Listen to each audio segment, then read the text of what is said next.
বাসন্তী পোলাও খেতে আমরা সবাই ভালোবাসি। তবে বাসন্তী পোলাও অনেক সময় নরম হয়ে যায় বা একেবারে শক্তও থাকে। তাই আজ আমি আপনাদের একেবারে পারফেক্টভাবে বাসন্তী পোলাও বানানো দেখাবো। তার জন্য ১ কাপ গোবিন্দভোগ চাল নিয়েছিলাম, জলে ধুয়ে তারপরে জলটা ঝরিয়ে শুকনো করে নিয়েছিলাম। এখন শুকনো চালের মধ্যে আমি দিয়ে দিলাম হলুদ গুঁড়ো, আদা বাটা আর আমি দিয়ে দিলাম ২ চামচের মতন ঘি। খুব ভালো করে সমস্ত কিছু মিশিয়ে নিতে হবে। আর দিয়েছিলাম আমি কিন্তু হলুদ গুঁড়ো। খুব ভালো করে মিশিয়ে এক সাইডে ৩০ মিনিটের মতন রেখে দিয়েছিলাম। ৩০ মিনিট পরে কড়াইতে কিছুটা পরিমাণ ঘি দিলাম, তার মধ্যে এলাচ দিলাম আর দিয়ে দিলাম তেজপাতা।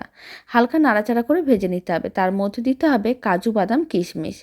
আবারও একইভাবে হালকা করে ভেজে নিয়েছিলাম, মানে যখন কালারটা হালকা লাল হয়ে আসবে তার মধ্যে গোবিন্দভোগ চালগুলো দিয়ে দিতে হবে।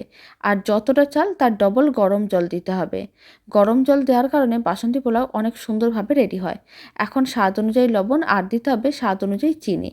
আর আমি দিয়েছি ৩টে কাঁচা লঙ্কা। এখানে আমি প্রায় ৫০ গ্রামের মতন চিনি দিয়েছিলাম। ৫ মিনিট ঢাকনা বন্ধ করে মিডিয়াম ফ্লেমে রান্না করে নিতে হবে। ৫ মিনিট পরে একটু ঢাকনাটা খুলে উল্টে পাল্টে নিতে হবে। তারপরে আরও ৫ মিনিট এইভাবে রান্না করে নিতে হবে।